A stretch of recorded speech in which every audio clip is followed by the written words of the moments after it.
Cryptopiens, en ce moment, il y a de l'activité à Disneyland Paris où, vous le savez, il y a beaucoup de travaux. On est évidemment dans une période de travaux. Vous savez, on est en basse saison, donc il y en a encore plus que quand on est en été. C'est lié aussi au fait que Disneyland Paris subit un grand plan de réenchantement, un plan que le parc avait déjà subi, je m'en souviens très bien, c'était dans les années 2015-2016.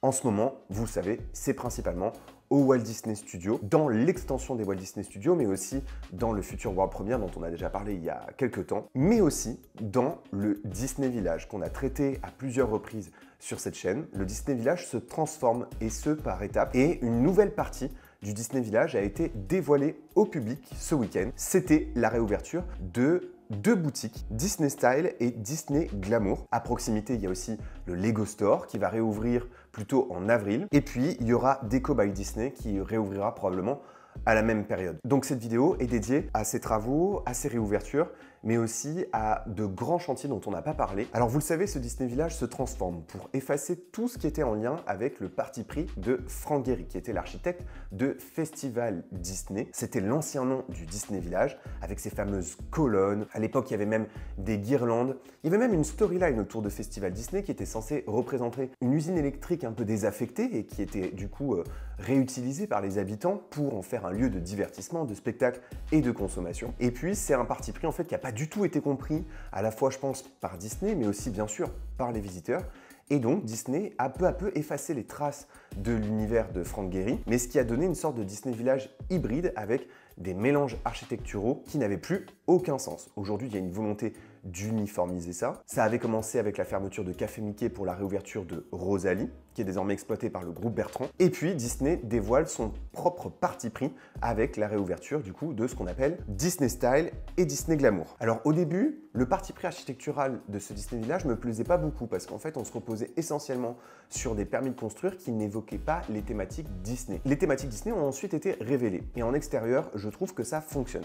C'est certes très contemporain, mais les touches Disney sont là et pas n'importe lesquelles, des touches qui font plutôt plaisir, des bonnes idées qu'on ne retrouve pas forcément dans les autres centres commerciaux Disney comme Downtown Disney ou Disney Springs. Du côté de Disney Style, c'est les indestructibles qui sont mis en avant, avec aussi bien sûr Edna Mode, super idée d'avoir mis en avant l'univers d'Edna pour parler de la mode. Et donc vous avez cette fresque un peu métallique avec un petit effet d'optique. En fonction de votre position, vous voyez pas tout à fait la même chose sur cette fresque. Lorsque vous venez des hôtels et que vous vous dirigez vers le parc, vous voyez en fait la famille Parr des Indestructibles, mais dans une tenue de civil. Et lorsque vous dépassez la boutique, ils enfilent leur costume de super-héros. Je trouve que c'est un super clin d'œil par rapport au sens de la visite. Bah oui, parce que quand la famille Parr a fini de sauver le monde, ils reprennent leur habit de monsieur et madame tout le monde. C'est le moment où on quitte le parc. Et puis, tout autour de Disney Style, c'est désormais la brique qui l'emporte. D'ailleurs, il y a des changements de matériaux entre chaque boutique et je trouve ça aussi très fort. Et cette brique, forcément, elle me fait penser à celle des locaux de Pixar. Alors, je sais pas si c'est fait exprès, mais on retrouve ce type d'architecture dans le siège social de Pixar à San Francisco. Je sais pas si c'est un clin d'œil au studio,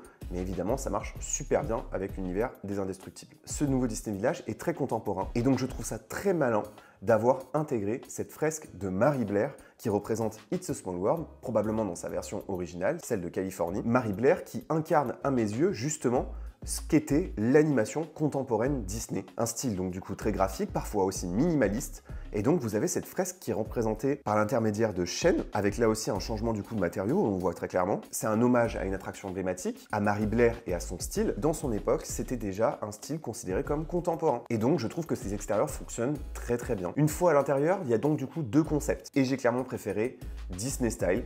Disney Style, en fait c'est tout simple, ça se voit, c'est clairement à destination des jeunes adultes. Il faudra bien sûr que les collections restent tout le temps comme ça. Souvent, une boutique ouvre, elle a un thème et des collections, puis au fur et à mesure du temps, en fait, elle perd un peu son identité.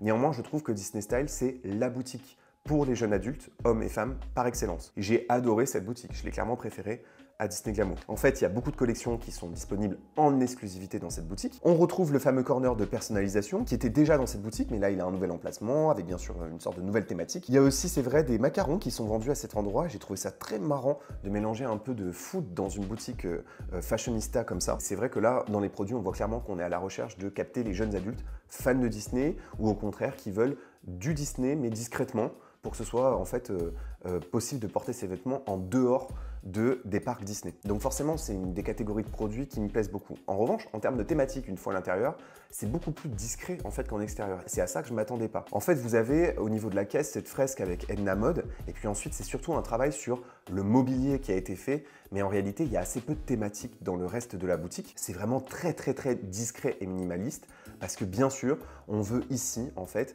faire venir un public qu'on dirait premium pour une expérience de shopping premium.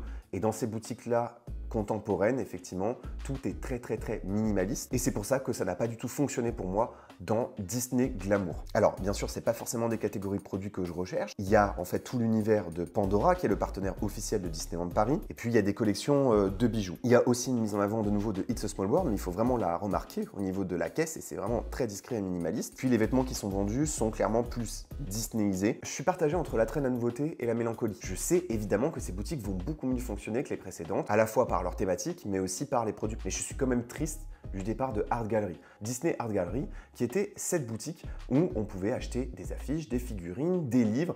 C'était un condensé de l'univers de produits dérivés qui m'attire le plus. Et donc, elle est encore remplacée par une boutique de mode. Je vais très peu aller dans Disney Glamour. J'irai de temps en temps à Disney Style, mais je rentrerai quasiment plus dans Disney Glamour.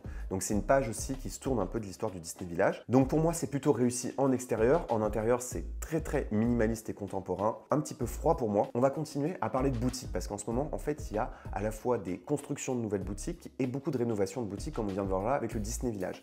Sur Main Street, vous avez un nouveau partenaire qui arrive. Il y a quelques temps, c'était Kiri qui arrivait au Bake Shop. Et puis, il y a l'arrivée de M&M's à Boardwalk Candy Palace. Donc ça, c'est une boutique qui va prochainement réouvrir et qui va intégrer un nouveau partenaire. Sur Main Street, il y a beaucoup d'activités parce qu'il y a aussi l'installation de la terrasse couverte du côté de Casey Corner. Logiquement, une fois que cet espace couvert est terminé, il est probable que l'espace couvert qui était prévu dans la file d'attente du Hollywood Tower Hotel soit là aussi installé. Et justement, Hollywood Tower Hotel, qui comporte déjà une boutique de produits dérivés, eh bien, ils vont ajouter une nouvelle boutique à l'hôtel. Alors c'est fou parce que l'hôtel aura 2 boutiques. Mais pourquoi ils ont fait ça? Pourquoi ils ont ajouté une deuxième boutique à l'emplacement des anciennes bornes de Fastpass? C'est tout simple. C'est parce que sur cette avenue principale qui conduira vers Adventure Bay, il n'y aura pas vraiment de boutique, d'espace de restauration, ça va être simplement une balade.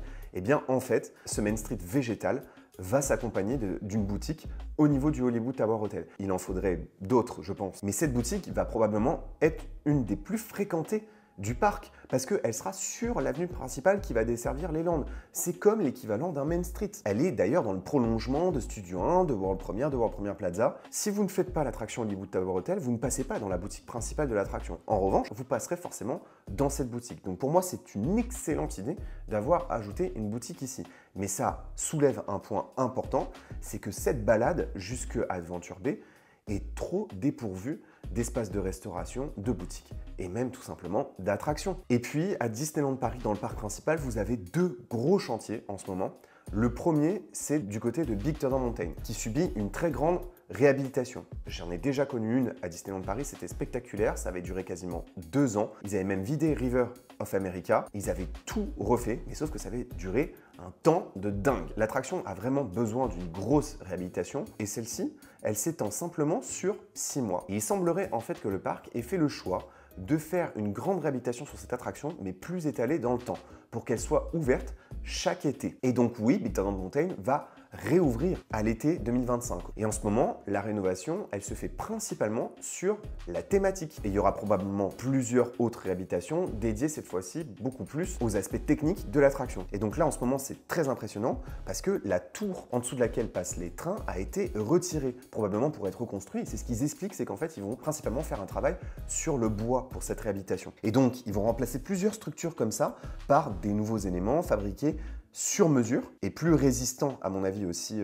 à l'érosion. Et puis les éléments de décor emblématiques, donc comme la montagne, la fameuse tour, donc Milkamp qui a été démontée cette semaine, vont être mis à neuf. L'attraction va retrouver une couleur et une jeunesse. Mais pour autant, je pense que la réhabilitation technique ne sera pas totalement terminée. Ils vont aussi rénover tous les audio animatronics de l'attraction, donc comme le bouc et les mules. Ils vont aussi réimplanter du cactus pour immerger l'attraction aussi dans sa végétation. Mais vous voyez, c'est une réhabilitation plutôt autour de la thématique et des éléments de décor. Ils sont aussi en train de refaire le splash, je l'ai remarqué, le splash est aussi en réhabilitation. Et puis, comme il y a la réhabilitation aussi du Molly Brown, eh bien le Mark Twain a été également mis en extérieur et donc on peut apercevoir le Mark Twain lorsque vous parcourez le Disneyland Railroad, une épave du passé de Disneyland Paris, ce Mark Twain que je souhaite toujours et que j'espère un jour revoir fonctionner. Et puis les très autres gros travaux à Disneyland Paris, c'est aussi du côté de Castle Stage. On ne sait pas vraiment ce qui va se passer du côté de Castle Stage. Je pense que d'ailleurs cette zone-là ne sera pas de retour tout de suite.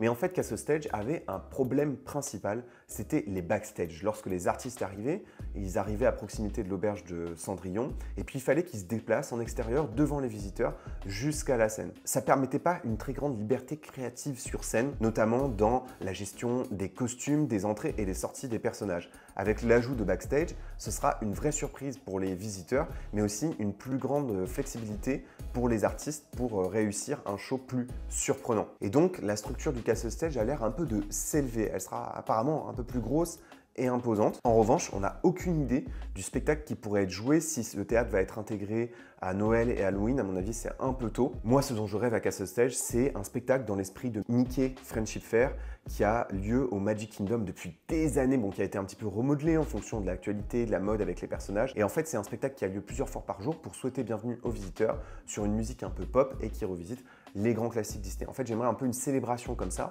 avec à la fois les personnages principaux et des personnages un peu plus trendy. Castle Stage est beaucoup trop vide en dehors d'Halloween et de Noël, et même Halloween et Noël, c'est de plus en plus vide comme endroit. Cet espace scénique qui est particulièrement bien pensé, qui a été intégré dès l'ouverture d'Euro Disneyland, est trop peu utilisé. Et voilà pour cette vidéo chantier et travaux dédiés donc à la réouverture du Disney Village et aux gros travaux à Disneyland Paris. Bien sûr, on continue de suivre ça, et en avril, on ira bien sûr découvrir le nouveau Lego Store, surtout que je suis devenu accro à la déco Lego en ce moment. Merci d'avoir regardé cette vidéo les Taupiens, n'oubliez pas que vos rêves sont éternels. Bye!